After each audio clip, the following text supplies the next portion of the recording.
안녕하세요. 책 읽어주는 북면 아저씨입니다. 오늘 읽어드릴 책은 나를 아프게 하지 않는다. 전미경 지음.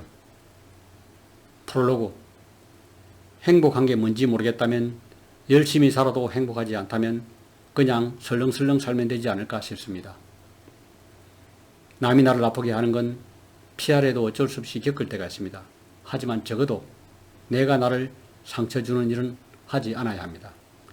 진짜 자존감을 갖는다는 건 나의 이성과 의지를 믿는 일입니다. 그리하여 자유로워지는 일입니다. 이 책을 통해 내 인생의 소중한 불을 가슴 안에 품을 수 있기를 바랍니다. 레슨 1. 이게 자존감인 줄 알았습니다. 마음이 가난한 자는 소년으로 살고 늘 그리워하는 병에 걸립니다. 공허해요. 차라리 아픈 게 나아요. 칼 로저스는 인간이 자기 개념을 갖고 있다고 이야기합니다.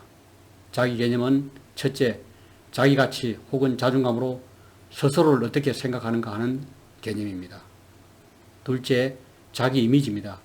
우리가 스스로를 어떻게 보는가에 대한 개념입니다. 셋째, 이상적인 자아입니다. 이는 우리가 되고 싶어하는 사람의 모습을 뜻합니다. 현실 자아와 이상적 자아의 차이가 클수록 자존감이 낮다고 합니다. 즉 자신을 긍정적인 존재로 여기기 위해서는 다른 사람의 인정이 필요하다고 말했습니다. 자기 존중은 한마디로 나는 나 자체로 소중하며 행복을 누릴 권리가 있다는 것입니다. 자존감에 대한 6가지 함정이 있습니다. 첫 번째, 자존감이라는 키워드에 너무 몰입하는 것입니다. 둘째, 자존감을 감정의 문제로 다루는 데서 오는 부작용이 있습니다. 셋째, 자존감을 주로 트라우마에 대한 문제로 다룰 때 생깁니다. 넷째, 마이크로 단위까지 개인의 감정이나 행동 패턴, 대인관계 패턴을 분석하는 데 집중하는 것입니다. 다섯째, 자존감이 낮은 타인을 본인의 생각하는 방식에 있다고 보고 이를 교정하는 데 중심을 두는 입장입니다. 여섯째, 자존감이 개인의 책임과 성취의 문제와 전혀 관계없는 것처럼 대하는 오해도 있습니다. 레슨 2. 나를 흔드는 가짜 자존감, 나를 지키는 진짜 자존감. 남들 앞에서 자신감 넘치고 싶어요. 그러나 과도한 자신감을 유지하기 위해 오히려 자신을 망가뜨리는 일들도 많습니다. 내 주변에 어떤 사람들이 있느냐에 따라 자존감이 결정되는 사람도 있습니다. 인생에서 남과의 비교를 통해 의미를 갖는 일을 최대한 적게 가져야 합니다. 자존감이 낮은 사람들이 실패에 대한 두려움과 불안에 저항하며 부정적인 에너지를 쓰는 것에 반해 자존감 높은 사람은 도전하고 해결하는 긍정적인 에너지를 쓰면서 일합니다. 그래서 같은 일을 하더라도 자존감이 낮은 사람은 빨리 지칩니다.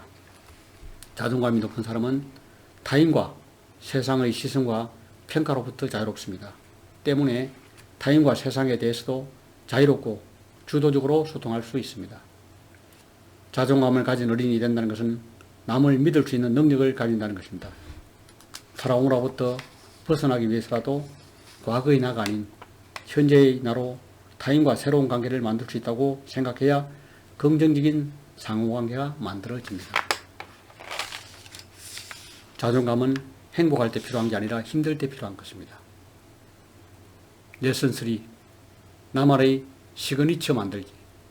계속 두드려라. 안에 있는 기쁨이 어느 순간 창문을 열고 거기 서 있는 너를 내다보리니. 진짜 자존감은 어른이 되면서 시작됩니다.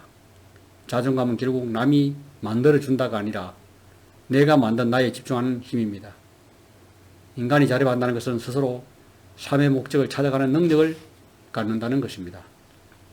인생은 답이 없는 문제를 끊임없이 풀어야 하는 일이기 때문입니다. 나의 시그니처라는 게 어떤 역할일 수도 있고 장점일 수도 있습니다. 내가 그 장점을 통해 업무를 잘 해내고 향상성을 느끼는 것이 중요합니다. 나는 얼마든지 바뀔 수 있습니다. 자존감이 낮은 경우 관계 그 자체에만 매몰되는 경우도 생깁니다. 어쩌면 자존감이란 외로워질 용기일 수도 있습니다. 혼자 있으면서도 고립감을 느끼지 않고 나와 상대가 내가 세상과 연결되어 있음을 느끼고 나의 미래를 꾸려나갈 수 있다는 믿음이 있어야 합니다. 어떤 사람과 연애를 하면 좋을까요? 라는 질문에 대한 답은 단 하나입니다. 자기 자신을 존중할 줄 아는 사람과 연애하십시오. 자기를 존중할 줄 모르는 사람은 타인을 존중할 줄 모릅니다. 가짜 자존감으로 무장한 이들도 경계해야 합니다. 레슨 4. 진짜 자존감의 4가지 요소. 나는 생각한다. 그래야 존재한다. 지성. 자존감을 키우기 위해 지성, 긍정정서, 도덕성, 자기조절력이 필요합니다. 높은 지성은 심리적 자립의 기반이 됩니다. 자율적으로 생각하게 될 때 더 창의적이고 상상력이 풍부해집니다. 상황을 객관적으로 파악할 수 있는 지성의 힘은 심리적 분리 능력도 키웁니다.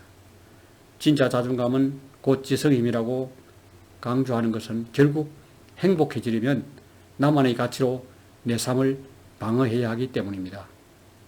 나쁜 감정을 적고 접어서 작게 만드는 능력, 긍정정서입니다. 긍정정서는 말 그대로 만족감, 기쁨, 정의감, 공정함, 배려심, 숭고함 같은 것을 의미합니다. 남에게 휘둘리지 않는 나의 윤리, 도덕성이죠. 도덕성이 낮은 사람은 이타적 능력이 떨어지기 마련이고 이타적 능력이 떨어지는 사람은 남은 물론 자신을 존중하는 능력이 떨어집니다. 기본적으로 인간은 도덕성이 높은 사람을 좋아합니다. 도덕적인 사람이 사는 세상은 안전하게 여겨지기 때문입니다. 힘든 날에도 눈 뜰 수 있어요. 자기 조절력. 자기 조절력이 강한 이들은 남들이 볼 때 쉽지 않은 상황을 결국 이겨냅니다. 좌절하고 도망쳐도 아무도 뭐라고 안 하는 일을 결국 해냅니다. 자기 조절력이 비록 역경을 마주할 때 필요한 능력입니다. 누구나 힘든 일을 겪으면 우울감, 불안감, 무기력감을 느끼지만 이를 극복하는 것은 바로 자기 조절력에 대한 믿음입니다. 레슨 5. 나라는 사람을 무엇으로 채울까? 자존감을 채우는 5단계 익히기. 나만의 시그니처는 자기만의 콘텐츠가 풍부한 속에서 탄생합니다. 자기만의 콘텐츠는 자존감의 넓이를 결정하고 자기만의 시그니처는 자존감의 깊이를 만듭니다. 자존감이 낮은 사람들의 특징은 자기 콘텐츠가 빈약하다는 것입니다. 이유 없이 좋아 감정의 긍정적 콘텐츠 채우기. 결국 사람 사이의 사심없는 관계는 정말 놀라운 치유력을 갖고 있습니다. 내 옆에도 이런 사람이 멘토로부터 콘텐츠 세우기. 자존감 멘토는 흠이 없는 사람이거나 대단한 일을 해내는 사람이 아니라 그 자신 스스로가 자기를 존중하는 삶을 잘 살아가는 사람을 뜻합니다. 그건 가짜잖아. 합리적 정보의 콘텐츠 채우기. 합리적인 콘텐츠가 많이 쌓이면 언어와 관련된 능력도 높아집니다. 자기 언어의 힘이 커지기 위해서는 합리적인 언어를 많이 접해야 합니다. 내가 해서 잘할 수 없는 일을 빠르게 포기하고 내가 잘할 수 있는 일에만 집중하는 것도 직관력이 발달한 사람의 특징입니다. 자신에게 합리적이고 긍정적인 콘텐츠를 채울 수 있고 이로 인해 직관이 발달하게 되면 실행력도 높아집니다.